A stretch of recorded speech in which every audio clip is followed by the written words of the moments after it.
should have been there. There should be a house words. Hey everybody, welcome to ScreenCrush. My name is Doug, and this is all the Easter eggs and stuff and references in House of the Dragon episode. I'm kind of nervous. I don't really want to do this. Hello again, Doug. I'm Brian. May I once again offer assistance? Oh, that'd be great. Thank you. All right, then. Welcome back to ScreenCrush. I'm Brian Silliman, temporarily filling in for Ryan Arey, and these are all of the Easter eggs, references, and little things that you might have missed from Episode 7 of House of the Dragon. Laena Velaryon is dead. So naturally, her funeral involves the sea. She may have died in fiery Targaryen fashion, but she was born a Velaryon, and they are of a different element. On Driftmark, the seat of House Velaryon, all of the major players in the realm gather to put her to rest. No one will be at rest when they leave. The Eternal Waters are referred to as the dominion of the Merling King, which is a reference to one of the gods of the sea in George R.R. Martin's writing. The Velaryons claim that the Driftwood Throne, seen in this episode, as well as in episodes past, in the Great Hall of High Tide, was originally gifted to them by the Merling King. A statue of this deity features in the House of Black and White in Braavos. Otto Hightower has been invited to the funeral, and we see that's because he is once again the Hand of the King. When there's talk about Valerian Blood running thick and true, and how it must never run thin, Daemon can't help but be Daemon. He may be done with the over-the-top nature of the ceremony, or he may be having a laugh about the two sons of Laena Velaryon who are present and are not his actual sons at all. Ultimately, all of the salty Valerian blood in the world is no match for the blood of the dragon. This is represented when the episode transitions from Laena's watery coffin to the dragons flying high above it all. When Rhaenyra tells Jace to comfort his cousins, he says that they should all be at Harrenhal, dealing with the tragedy of Lionel and Harwin, who were both burned to death an episode ago. This is a reminder for both Rhaenyra and the audience that the burning of Harrenhal is quite fresh, and that Jace knows full well that Sir Harwin was his real father. Even so, Jace has to be reminded that relations with the Velaryons are important. The Velaryons are our kin. Sure, that's true enough, but Rhaenyra is starting to understand the true danger that she is in, and realizes she is going to need all the help she can get. If her son cozying up to his Velaryon cousins is going to shore up sea power for her, then Jace had better snap to and do what he's told. If you think that's us reading too much into it, take a look at the reaction of these two darlings after Jace goes off to do his duty. When we see Helaena Targaryen, she is once again toying with insects. Why are you smashing all those beetles? And muttering to herself. Ever the charmer, Aegon II tells his brother Aemond that She's an idiot. not a nice thing to say about his future wife, but Helaena is likely not an idiot at all. She could be having dragon dreams, something like far-seeing premonitions. We weren't sure where the series was going with this, but things are cleared up a lot in this episode. For one thing, take into consideration her lines from the previous episode. The last ring has no legs at all. She very well could be talking about Bran Stark. And who has a better story than Bran the Broken? It's another line spoken by her in the previous episode that clinches this, however. You will have a dragon one day.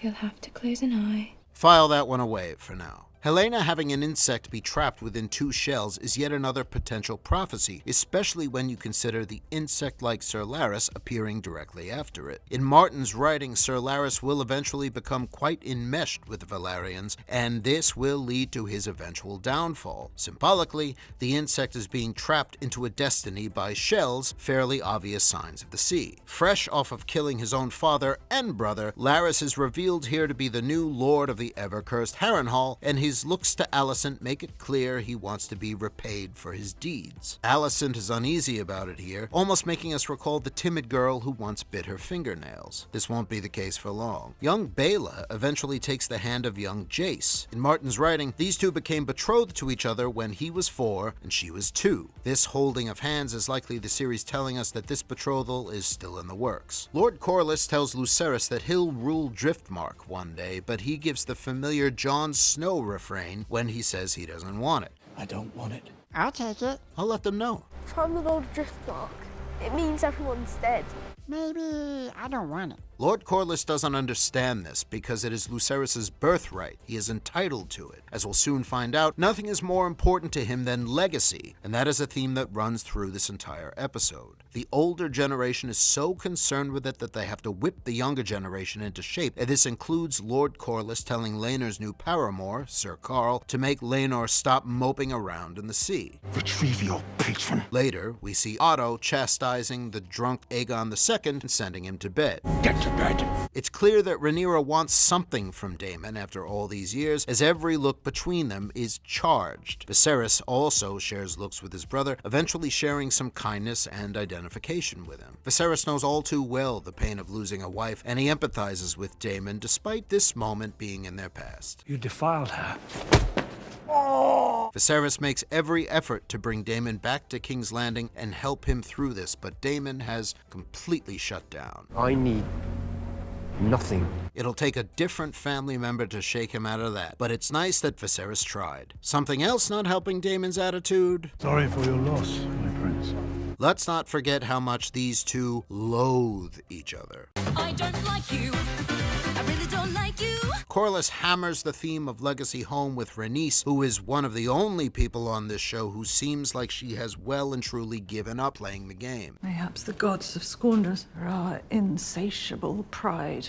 Once again, he rails on about the injustice of Rhaenys passed over in the very beginning of the series, but claims that he is holding these resentments for her sake. Oh, I'm not buying that. Neither am I. There was no real path to power for him alone, but he got close to power through his wife. She's over it, and he's not. It's not justice for your wife that drives you, it is your own ambition. If he can't have the throne, she can't have the throne, then the blood that comes after him is his next best shot. What is this brief mortal life, if not the pursuit of legacy? With that line, Corlys not only sums up this episode, but the entire series thus far. It is legacy that has driven the Targaryens to bring about something as close to a new Valyria as they can. Viserys has talked about how history will look on him, and has built his little model of Valyria itself. Otto is concerned with the legacy of House Hightower, and has trained his daughter accordingly, and even the legacy of the dragons on the show is long and important. The most important legacy of all, perhaps, is the legacy of Aegon's prophecy, the thing that Viserys has passed on to the legacy he chose, Rhaenyra. Rhaenys isn't uninterested in legacy herself. She wants Driftmark to pass to Laena's children because she knows the secret of Laena's children. Rhaenyra's children are not of your blood. Corlys obviously knows the truth, but he just can't face it. History does not remember blood. It remembers names. I mean, okay, so is that why there was so much talk about blood, salty blood, and thick blood at Laena's funeral? Because people don't remember it? Pick a song and stay with it, Lord Corlys. I love all my children equally. I don't care for Joe. Either way, names are important in Westeros, so let's go through all of the times that the Velaryon name becomes important later on in Game of Thrones. When Rhaenyra reunites with Daemon on the beach, we once again see that he is one of the only characters on the show that she can be truly honest with. She trusts him with the complete truth on everything, and she's not wrong to do so. She talks to him about her deal with Laenor, how they tried to conceive themselves, and Sir Harwin. These are things that she would never tell anyone else. Her trust in Uncle Daemon is absolute, and that's a good thing. She is going to need him. The true moment of her need has not yet come, though, because for now, Rhaenyra stands firm on this. I do not believe Alicent's capable of cold murder. At the moment, maybe not. It was Larys Strong who took initiative and burned down the perpetually cursed Harrenhal. As for the future, we'll just say Alicent is a time bomb. As for now, Daemon and Rhaenyra are both on the fading or faded end of marriages. He says he spared her when he was a child, but they're on a beach, they're alone, and they have been eye-nailing each other since that coffin hit the water. I'm no longer a child. By the look on Rhaenyra's face in the scene that follows, Daemon may no longer be struggling with his performance issues. I'm the doctor. I'm worse than everybody's aunt. Hey, aren't there dragons on this show? I'm glad you asked. Rhaenyra and Daemon weren't necessarily being careful about doing it on the beach, but while Aemond is close, he doesn't see them. He's much more interested in the call of his own legacy that has so far left him without a dragon. He finds Vhagar, the oldest, wisest, and most powerful dragon left in Westeros, and the only one of the 3 dragons that participated in Aegon's conquest to still be alive. She is riderless, but she still wears a saddle. It would almost certainly be too dangerous for anyone to get close enough to take this last remnant attempt of Laena off of her. For his first contact, Aemond doesn't go to pat Vhagar. He goes for the rope harness instead. He's looking for power. He repeats the Valyrian word dohairis, which translates to serve, as we know from the expression Valar dohairis, which means all men must serve. Once Vhagar obeys his commands, they are bonded. As we know from the previous episode, Vhagar will not be commanded by anyone else until her current rider dies. Without a doubt, Vhagar is the biggest dragon that we've seen on this show or on Game of Thrones. I could be a dragon, but I am so small. In size, but not in spirit. When Aemond re-enters after his flight, he is no longer the quiet and shy kid who got bullied in the dragon pit. Not only does he have a dragon now, he has Vhagar. He has power, and he wastes no time in rolling around in that power. Mother's dead. Vega has a new rider now. He's nice enough to make a pig reference to them, reminding Jace and Luke of the awful joke they pulled on him in the previous episode. Maybe your cousins can find you a pig to ride. Want to know what mostly incited the Dance of the Dragons? It's right here. Aemond goes too far by making a crack about the boy's parentage, and so Jace picks knife when Aemond picks rock. It cuts Aemond right across the eye, and the eye is lost. We immediately remember this. He'll have to close an eye. Dragon dreams. So it would seem. Everyone convenes to make everything worse, in a scene that plays out like a larger version of this scene from Thrones. Once Corlys, Rhaenys, and Rhaenyra all hit the scene, the kids start arguing, which echoes that Thrones scene even more. Liar! Liar! Liar! Stop it! Finally, at long last, King Viserys shuts everyone up. I'm telling you, Taylor! Silence! When Alicent and Rhaenyra start arguing, this is no longer about the kids. It is now the Greens, Team Alicent, versus the Blacks, Team Rhaenyra, which is how it will break down when the Dance of the Dragons begins in earnest. If you remember, Alicent purposely wore a green dress to Rhaenyra's wedding feast. House Hightower is ready to go to war when the fire on top of the High Tower of Old Town burns green. Things get worse for Viserys as he doesn't get the answer he was hoping for when he asks how Aemond knew about the parentage rumors in the first place. Everyone knows. Viserys refused to see this more than we'd originally thought. Viserys is old and is almost losing about one vital limb per episode now. He can barely walk, but his legacy is on the line. He is all that is stopping the Greens and the Blacks from going to war. We can see him realize it in a stunning bit of acting from Paddy Considine. Your father, your grandsire, your king demands it! He demands that they all kiss and make up. We are a family! It's a royal decree. Oh, does everyone comply? Not at all. Channeling a newfound Cersei Lannister, Alicent demands an eye for an eye. Bring me the eye of Lucerys, Velaryon. When Alicent demands that Sir Criston Cole bring her the eye of Lucerys, he does not comply. The Kingsguard doesn't maim children, which is something Sir Meryn Trant obviously forgot about. Alicent, stay with the king! Hold your ground! She doesn't just go at Rhaenyra, she goes at her with the dagger that contains Aegon's prophecy of the Song of Ice and Fire. She goes at her with the symbol of the only legacy that really matters. Daemon stops Cole from helping Alicent, and she rails resentment at Rhaenyra, even though Rhaenyra has, recently at least, lived a life of duty. Alicent has never been able to, at times, engage with her passions as Rhaenyra has. Where is duty? Where is sacrifice? Where in the world is Carmen San Diego? All of this may be true to an extent, but Alicent hasn't had to put up with rumors and slander for 10 years plus. It's all exhausting, wasn't it? Hiding beneath the cloak of your own righteousness. Before she drops the dagger, Rhaenyra is cut. The legacy that she has sworn to protect and her duties as heir to Viserys have sliced into her at last. Aemond doesn't care either way because he is seeing one step ahead. I may have lost an eye, but I gained a dragon. Not just any dragon, he gained Vhagar. For Team Alicent, that's definitely worth an eye. When Otto goes to see Alicent, she expects to be chastised for her actions. He proceeds to do anything but. He is overjoyed that she is no longer the girl who timidly bit her fingernails in the premiere. We play an ugly game.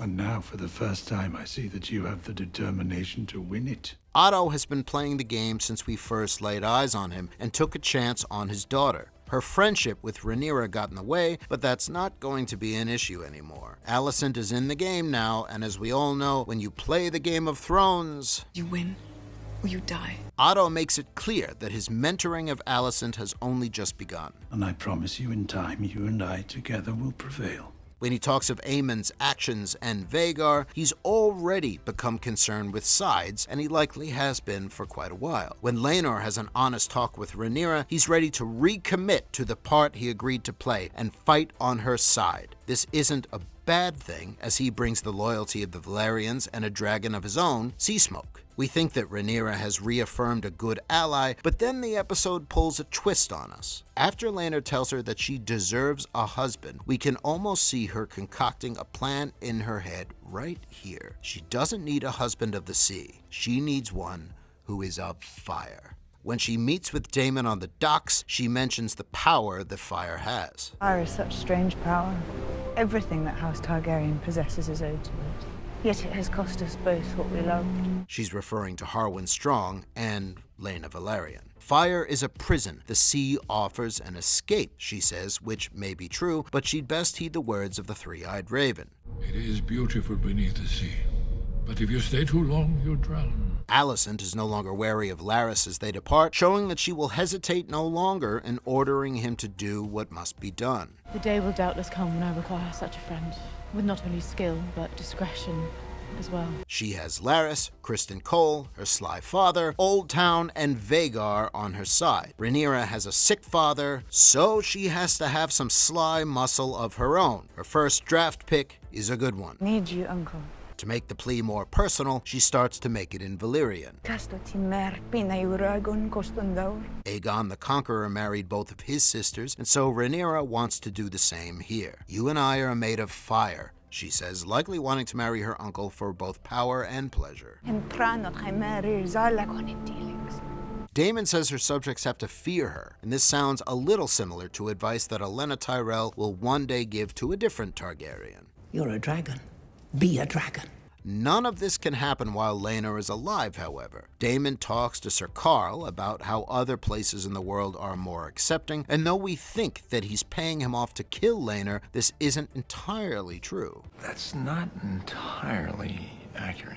Qarl and Laenor put on a good show, but the quick death with witnesses that Daemon asked for is someone that Daemon supplied from the halls. The body is burned and everyone just thinks that it is Laenor, but Laenor is perfectly safe. There are a few reasons for Rhaenyra to do this as far as we can see. For one, it will inspire the fear of what these two married dragons are capable of. The whispers and rumors will start to work for them and not against them. For another, obviously, it frees Rhaenyra up for this stronger marriage. What it really does, though, is set Laenor free, something Daemon himself suggests. He can go and be himself in a more understanding part of the world, and he's earned it, if only because, as Rhaenyra says, You are an honorable man with a good heart.